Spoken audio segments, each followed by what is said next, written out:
Welcome back to another episode of Don't Waste the Chaos. And today I'm talking about something that, number one, I don't see women talk a lot about. And number two, I don't see privately held companies talk near enough about. And that's the monies. Friends, being transparent about money can feel like standing on a tightrope, especially when we're in inflation shadow, which is happening right now. But here's the real risk when it comes to talking about money in your business. And that is this: it's silence. When you don't share, your people are going to fill in your silence with stories, and usually darker than reality. So let's replace silence with steady clarity. So let's jump in. One time I was working in an organization and they were an extremely generous organization. Candidly, I wouldn't have run the business that way, but I'm going to say just an HR director at the time. Very strategic role, but still not saying grace over some of these things. And I get it. A lot of people put HR in a box, ironically. So I see the way this organization is being run, and at this point, it's very profitable, and I feel like we're just giving away money. So harder times come, and what do? We start pulling back on some benefits. Now, these are not mission critical benefits. I'm not saying we pulled back on medical insurance. I'm not saying we pulled back on pay or being competitive in that area.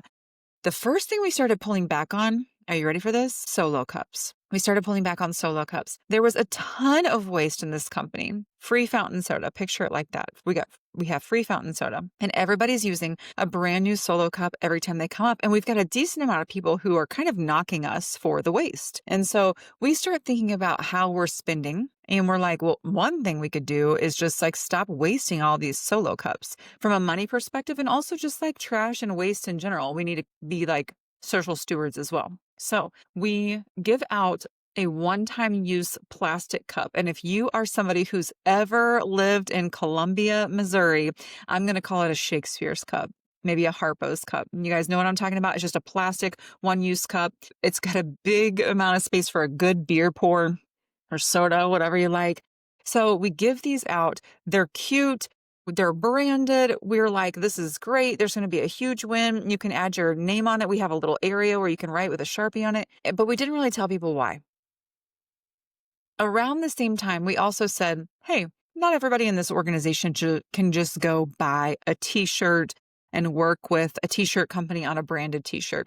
This needs to come through marketing. Also around the same period of time, we started scaling back on large company parties. Now, this was because the company was getting big and having one party was just not feasible anymore. You add the solo cup change and the party change and the t-shirt change, and guess what came out of that?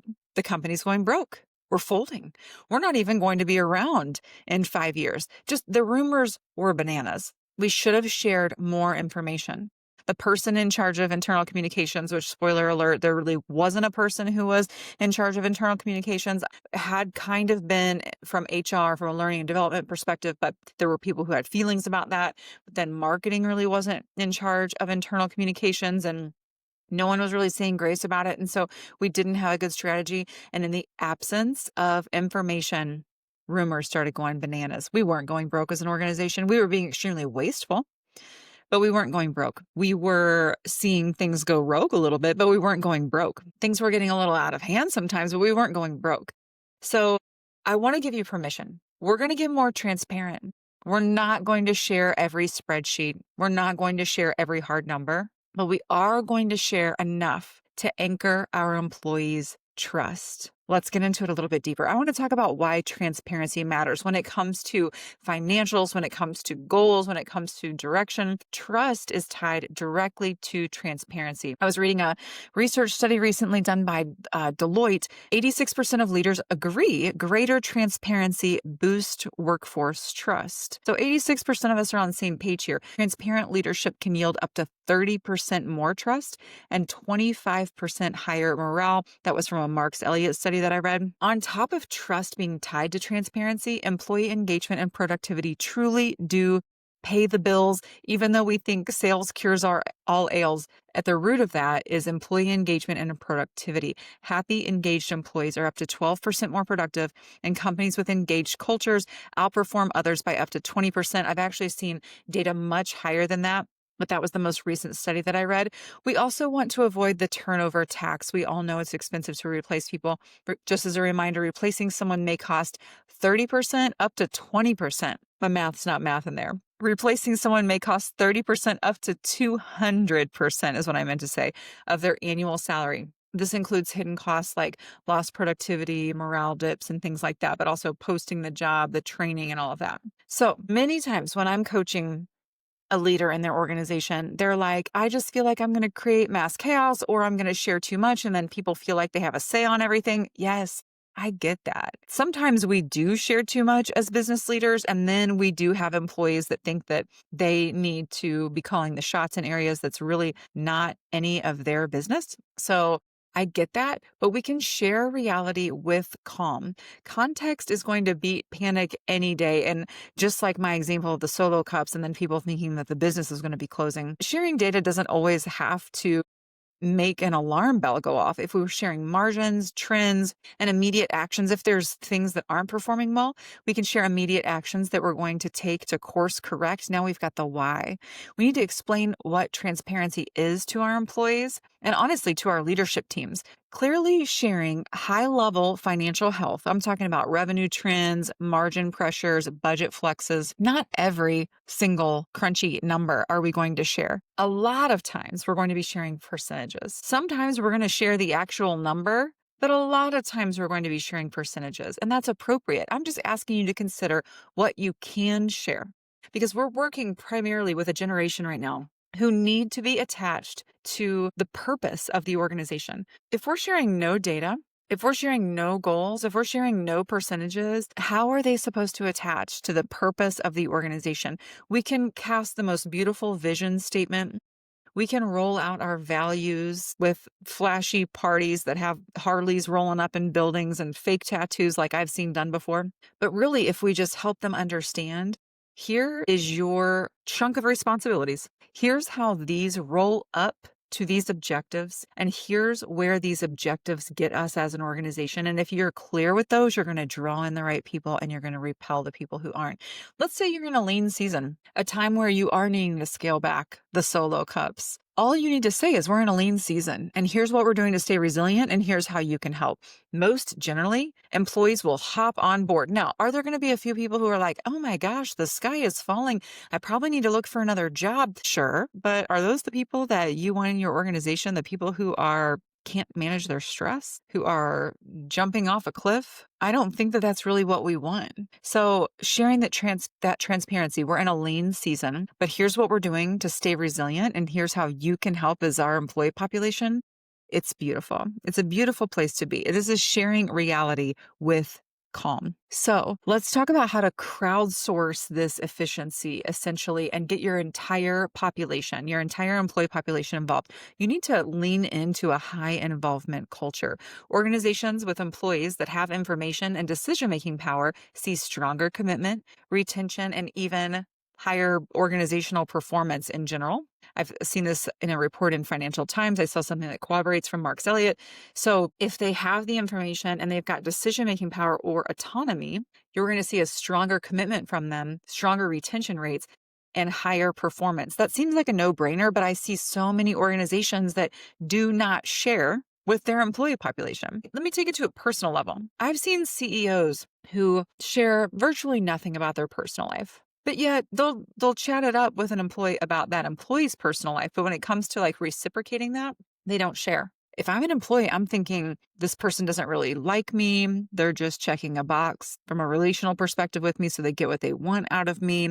Or worse, that employee is taking their HR director to Coldplay concerts and making out with them and doesn't want anybody to know they've got something to hide. I mean, employees are going to fill in the blank. And am I saying that we have to worry about that all the time because employees are filling in the blank? I mean, as a leader, kind of. We do need to be thinking about that. I'm not saying you have to go share how many times you're sexually active with your partner at home. Like, please hear me on this. We've got a level of transparency that we're sharing. We're not necessarily sharing what our EBITDA is. We're not necessarily sharing the last time we took a shower. We're sharing what is helpful to the employee population so they can feel known, So they feel like they have some information about their role, their job, the company they work for. They feel like they have some decision-making power, some autonomy. Therefore, they're going to have a stronger commitment to you, higher retention rates, and higher performance. Active listening also unlocks solutions when it comes to this area. When leaders listen and act, morale, innovation, and retention all rise. So if an employee is saying, and maybe they're not going to say exactly, I wish that I could see more data,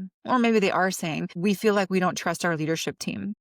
I've had a client before that their satisfaction and engagement survey results showed that employees felt like they didn't trust the leadership team. And the leadership team, they were like, oh my gosh, we have so much integrity. That's total crap. They started getting a little bit frustrated. Under that, I dug down and saw employees just felt like they didn't know if there were job openings or how roles were being filled or how they could make more money if they wanted to make more money or what the future direction of the organization was. And if the goal was to grow and scale into more cities or not. If somebody gets hired that's offshore, is the philosophy to hire everyone offshore and we're all going to be cut? I mean, just communicate to your employee population. If you hear them saying that they need more information, don't be like, oh my gosh, these people want to know everything. No, listen to them and then act, and you will see morale and innovation and retention all rise. So here's some practical moves that you can take. You could do some open forums. And if that scares you, I guess I would say that's valid. If you've never done it before and you're going to do your first town hall, your first open forum, do it on Zoom, do it on person. I don't really care. And just say, ask me anything. AMA, right? Ask me anything. This is the time where you can come in and ask questions to me, and I will give you whatever information you're looking for. As a leader, we know that if somebody says, why was so-and-so fired? We're not going to be like, well, here are the exact things that happen. But what we can share is, let me walk you through a typical process. I can't share with you if this is the exact process that happened with this employee, but in general, our process is to always, if somebody is out of line in our organization, whether it's not connecting with the values or lack of performance, what we're going to do is we're going to first share it with the employee. That employee's leader, the team lead, the manager, the supervisor, the director is going to share with them, hey, this is where we're out of alignment. Please do something to correct it. Here's what we're asking of you by this time. And then that leader is going to sit down at their desk after they had a person-to-person conversation, and they're going to type a little email. Hey, so-and-so, we just talked about X, Y, and Z, and I just wanted to shoot you a quick email to make sure that we were clear and on the same page. I want to set you up for success. So by X date, we're expecting X, Y, and Z. Let's say that employee could not rise to that challenge. Then we're going to put them on a written performance plan. Now, inside of your organization, it might look different. I recommend an employee performance improvement plan as a third step. So maybe we're going to have a written warning and we're going to say, this has to change in the next 15 days or 30 days, whatever your time cycle is. And if that doesn't happen, then we're going to give them that EPIP is what I call it, Employee Performance Improvement Plan, or you could call it a final written warning. I don't love final written warning because it sounds like do this or you're out. An EPIP or Performance Improvement Plan is going to walk you through. Here's the specific behaviors. Here's exactly where they're out of alignment, values, performance, results, whatever it looks like.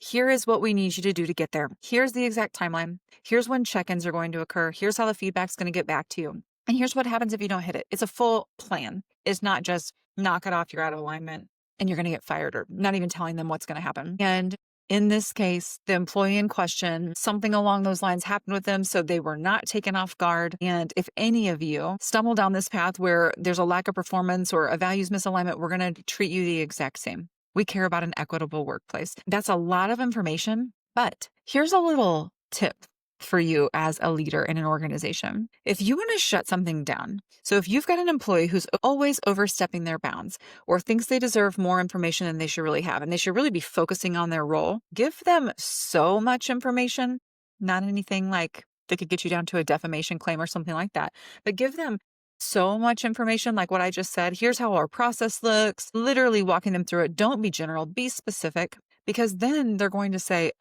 they've got a plan. It's very clear. They don't mind communicating it, and they're going to hold everyone accountable to that. They're probably not going to ask that question ever again because you were so clear. You shared so much information. You took time out of your day. You took 3 to 5 minutes to give that answer, that everyone's clear on that you're not hiding from anything. You might not be telling them exactly what they want to know. They want the deets, right? They want the juice, the tea, whatever you want to call it. But you're giving them so much information to show that you are so thoughtful in this process. They're not going to ask that question again. So it's a win-win. The employee gets what they want.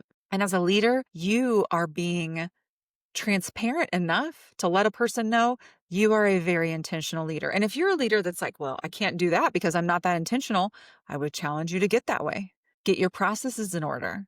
Get the standard operating procedures written. Get your documents in a row. As an employer, we have certain things that we are responsible for. And we've got an employer responsibility checklist. If you want to join our HR in a Box program, we share that with everybody who's in that program. You need it. Every employer, as a business owner, no one's probably told you. Here's exactly what you're responsible for. Now, you can Google it. You can go to business school. There's a lot of different ways you can ask AI, but inside of our program, we've developed all of these tools to give you very clear, actionable information that you can go apply right now. And you need that because when you are that strong and that ironclad in your business, you can answer the questions and you can kind of shut it down. People aren't going to do that anymore to you. So do the open forum. See how it goes. People might ask you stuff that you're like, wow, I had no clue employees even cared about this. It might be very informative to you. I'm assuming that it will be. I would also say you need to have check-in meetings, and it needs to be cascading, right? Like if you're the CEO, I'm not saying you need to have check-in meetings with your frontline employees, but you need to have a structure in place and expectations set that you as the CEO, you're meeting with your direct reports and you're not pushing those off the calendar just because you're busy or they're busy. You're taking the time.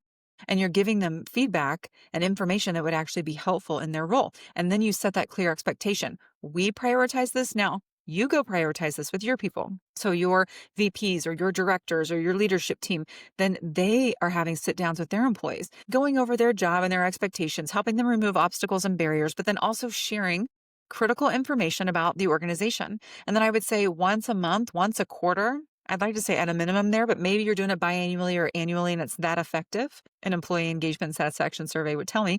But however you're doing it, do it with consistency so they know this is when we get the information from the senior leader of this organization. Have the check-in meetings. Also, solicit ideas, but frame it positively. So, feedback box, I'm not really big on, but like, where do you see smarter ways to stretch what we currently have? Or where do you see ways that we can be innovative inside of our current processes and look at them in a new way? Sometimes people in other departments are going to see things in a new way. Now, if you have a bunch of insecure department heads, this is going to wreak havoc. And I would tell you, if they're insecure department heads, this is your fault. As a senior leader, you either hire the wrong person or you're not giving them the autonomy that they need in their job. So they're insecure and they're acting all protective. And then they're not going to share information with their employees because they're viewing employee information as power and they want to have the power.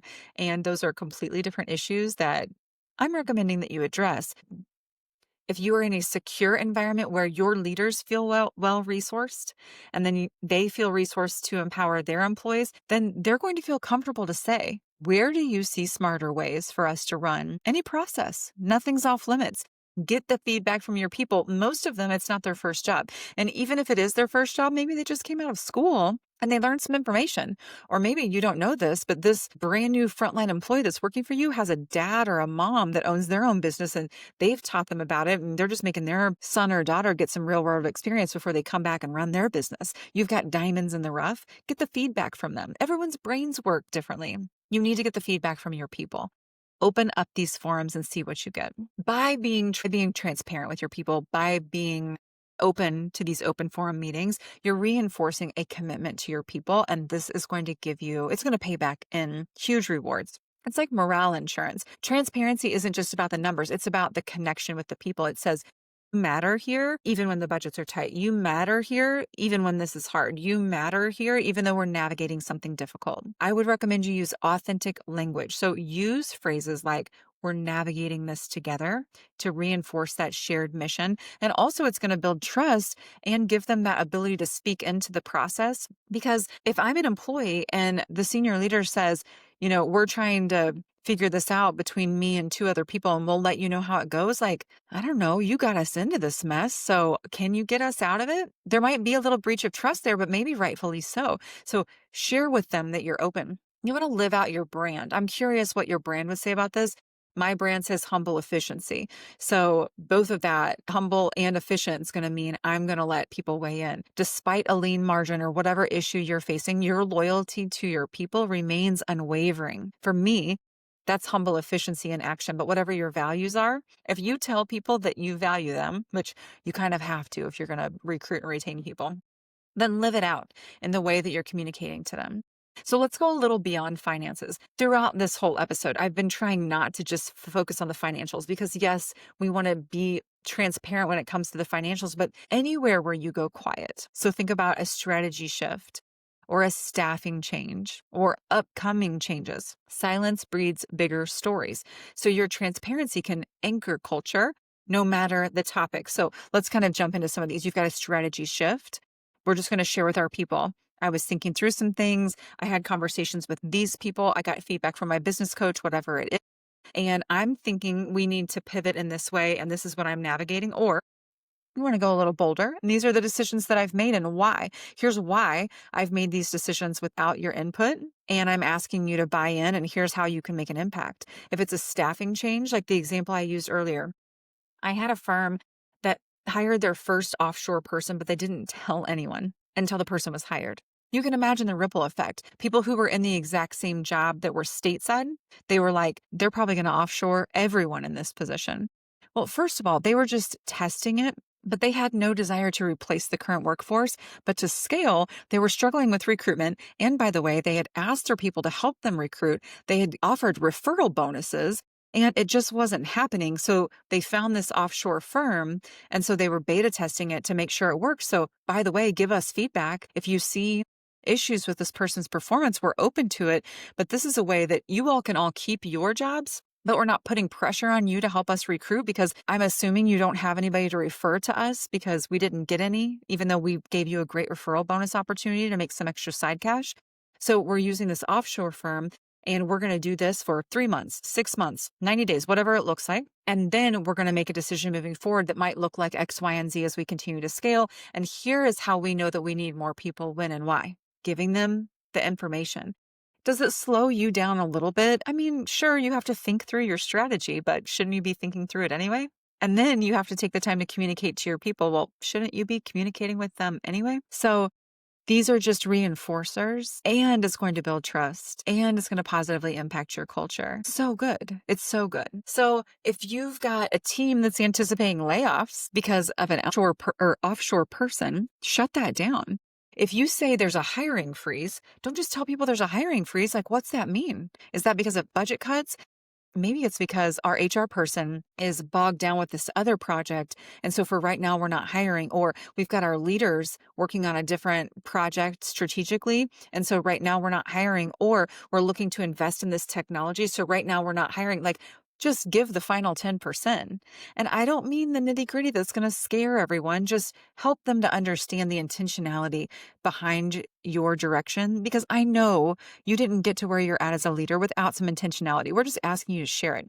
We're reviewing these options. We're going to communicate by X date. Now, does that mean that no nosy Nancy is not going to go around? Well, then address that. If someone's going around and being toxic about your culture and you shared appropriate information and gave the timeline and the why and the purpose behind all of it, and then when to follow back up, and then you've got a person who's running with that, deal with that person. They are an issue. They might not be a cultural alignment. They might not be a fit for your organization, but don't not share for fear of that happening. Share. Give your people the chance to react and respond well, and then deal with any issues that come across with that. Listen, people don't need certainty. They need honesty with context. You can't give them certainty. I can't give my team certainty.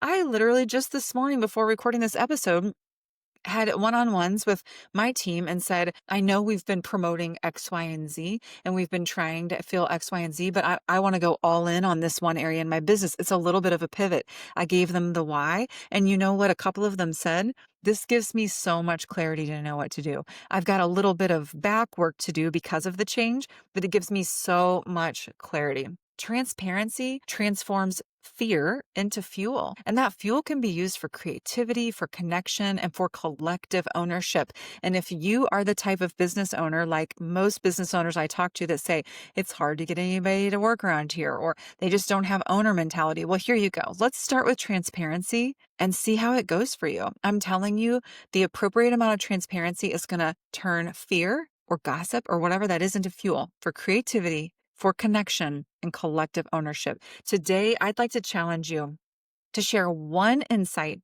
with your team. I'm going to say a financial insight if you don't usually do that, and let clarity invite creativity into the process. I know that being more transparent with your team can feel a little chaotic inside, especially if that hasn't been your practice as a leader. Even just letting them maybe into your personal life, just a smidge, and let them know a little bit more about you. They're giving a lot to you. Give a little bit to them. Let that chaos kind of settle in. Give it a shot, see how it goes, iterate, address any issues, be agile in the process, but connecting with our people, allowing them to speak into the processes, giving them more autonomy in this way, this work is worth it. So don't waste the chaos. Embrace it. Until next time.